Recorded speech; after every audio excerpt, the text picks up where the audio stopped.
po ang ating mga alaga. Ayan. Ayan. Talaga naman po. Hinain. Ito muna sa labas. Tignan natin sa labas ni Papa po. Ayan. Kasi kayo mahilig sa labas. Ayan po mga kabutil. Ayan po ang ating mga alaga. Ayan.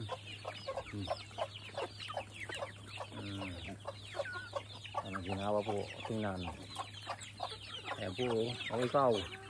Ikaw ang sala rin. Ba't hindi ka kumakain? Paano kumakakasan yan? Ayan po mga kabutil. Talaga namang nakakatuwa dahil tayo po ay ang ating mga alaga ay nasisigla. Kahit po tayo ay kukunti ang ating patuka at least kahit paano ay nabibigyan pa rin natin. Ay raraos ko po natin.